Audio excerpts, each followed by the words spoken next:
Further. Initials SN Miami, Florida. Assalamu alaikum mufti.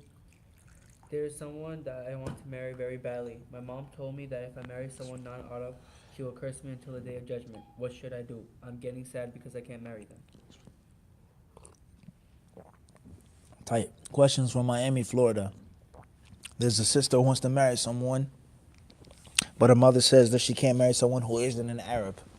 And if she does so, that she will curse her until the day of judgment. I'm very sad that I can't marry him. What should I do?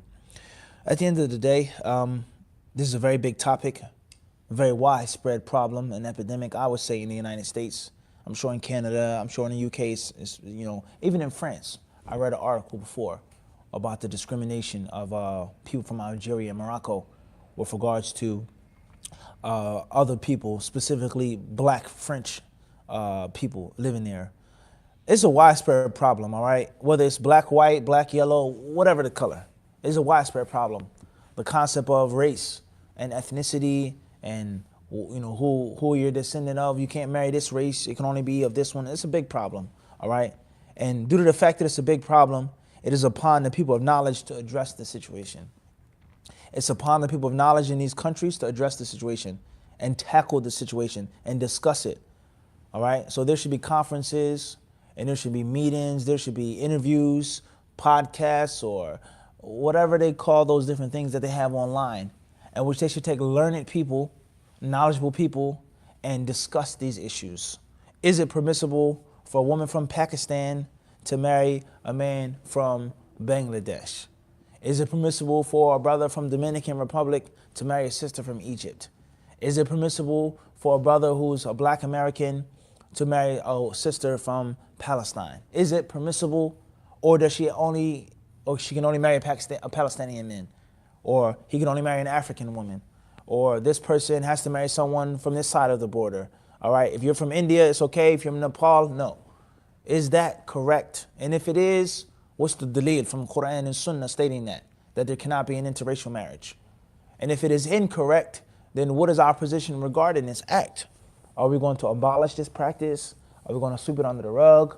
Are we going to act like it doesn't exist? There's no such thing as racism. There's no such thing as colorism. No, it's best to marry someone from your own kind first, and you'll be more compatible, and you don't have to worry about spicy foods and things like this. People say, is that right from the text of the Quran and the Sunnah? And what does that produce? What type of Islamic practice is that? All right. Did the Prophet ﷺ uphold these values, these racial barriers? Did he or did he not? Maybe he did, maybe he didn't. It has to be discussed with ilm, with knowledge. And us living in the United States or in Canada or the UK, and us benefiting from the modern world. And the other countries are a bit different, all right? But the United States, our country, we know the plight of our country and the history of our country and the people who fought and sacrificed their lives for civil rights and for equality in these basic rights. So is it okay for a Muslim to live in the United States and to own property and to go to school and to complain when he's harassed by the police and go to court to want and expect and demand all of his civil rights, but not deal with other people like that? Is that Islamic? We're living in an integrated society. College, work, everything is integrated. Sports is integrated, all right? But your daughter, she can't marry someone outside of her race. Is that Islamic? Is that common sense? Is that the rationale of a Muslim to take one thing and to abandon this, to pick and choose what he or she wants? All right? So we have to be mindful of this. We have to be very careful of the American society, the American culture, and the things that Allah tests us with. All right?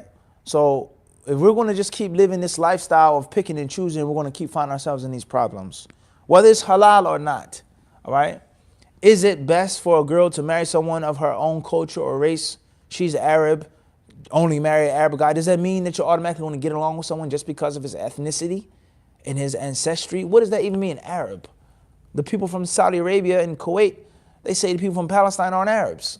They say the Egyptians aren't Arabs. They say Moroccans are fake Arabs. They're not real Arabs. What does that mean? All right? Someone who's Arab. What does that mean? How many young children in the United States and California come from Palestinian blood and they don't speak no Arabic? They can't speak a lick of Arabic. or they speak broken Arabic, they can't understand the Quran. Huh? A Yemeni guy who doesn't know the Fatiha. Well, so what does that mean? All right? And what is the reason behind you telling your daughter she can't marry a man who is an Arab? Why? Because it won't be no compatibility, you won't get along with him, he'll divorce you, or because of racism and colorism and all people are beneath and below the feet of the Arabs. And Arabs are the supreme Nazi race, the Aryan blood. Our tongues are proving something in our hearts now. What is wrong with marrying someone who is an Arab? He's Muslim, he's religious, he's pious, he has good character, he has a job, he's handsome, and most importantly, your daughter's in love with him. What's the problem? What's the issue? Is it guaranteed that they're going to go through problems just because of the way they look? What person thinks like this? All right?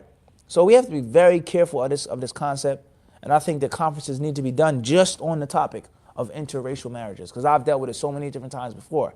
At the end of the day, the correct view and the strongest opinion from the ulama of Islam, as As-Sanani rahimahullah has explained in Subul al-Salam, and Ash-Shawkani and others, is that there are only two conditions of compatibility.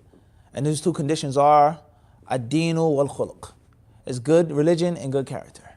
Everything else is secondary. If you find someone who's from your block or your project building or your apartment building or your strip or your town or your island or your village, because they're different, people live in different places now, all right?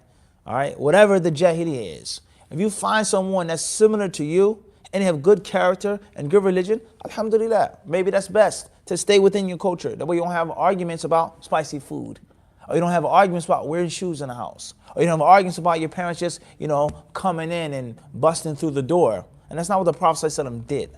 As one of our brothers said, he didn't just come and intrude on Ali and Fatima every single day. That's not what we said. That's not what we mentioned. That's not what people do today. All right? In which they just feel like they can just walk inside your bedroom. You're our son or our daughter. La, la, la, la, la. That's un-Islamic. It's un-Islamic. Everyone understand this? At the end of the day, perhaps one can make that argument. But, as I said, life is imperfect.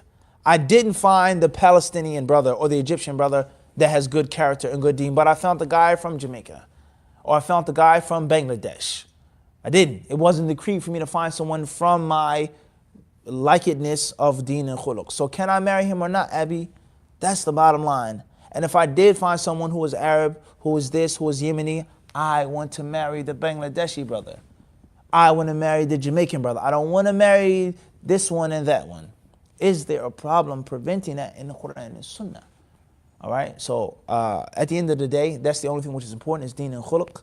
And if the brother has good deen and good khuluq, and he has the basics to provide for you and to take care of you, then your mother's dua will be improper. Your mother's supplication is not right. And anyone can claim to say they want to pray against you, but it doesn't mean it's reaching Allah. Doesn't mean that, all right? And many people, they use dua, as it states in certain narrations, it's the weapon of the believer. The believer, not of the fasiq Muslim, not of the sinful, jahili, cultural Muslim. It's a weapon for the pious, righteous believer. So for argument's sake, if you ask your mother, Ummi, do you pray Fajr? Do you wear makeup and high heel shoes, or do you wear the proper hijab? So your dua that you're making against me, is it even going to Allah? And where's the religion and the rest of the aspects of the deen? And the rest of the aspects of your daily life? So many parents, they play with dua, and they think that the dua is just an on and off button, a clasp they can unlock and it goes immediately. It doesn't work like that. You don't know what dua Allah is going to accept. The Prophet said he made dua, and there were times in which Allah what? Didn't accept it. And he said that when I have decided an issue, that's it. There's no changing of my decree. So don't think that you just have the ability to just, guarantee that your dua will reach Allah and Allah will accept it. Be careful of what you say, let alone hypocrisy. Oftentimes parents, they want to become super righteous and pious when it comes to their rights. But the rights of their children or the deen or other examples and other issues, you find them the furthest from the deen, the furthest from the religion, all right? So we have to be careful. We have to take it slow. We have to slow down. When it's snowing and ice on the road outside, you do what? You got to slow down. You can't drive so fast because you will crash and you will hurt yourself or hurt someone else by making statements like this. Try to talk to your daughter. Try to understand with your daughter. Try to talk to your mother. Try not to break up the family. But at the end of the day, things must change. We're not living overseas in a third world country. We're not living in a village in which everyone is the same race. This is the United States of America. Things are different. Would you like your daughter to marry this guy who isn't an Arab, or for her to make zina, or for her to be miserable, or for her to take pills and to drink, and for her to become anorexic and all of these other problems because someone is depressed and sad? What do you want from your children? So this is a very, very serious issue, and that's my advice on the situation. Wallahu alam.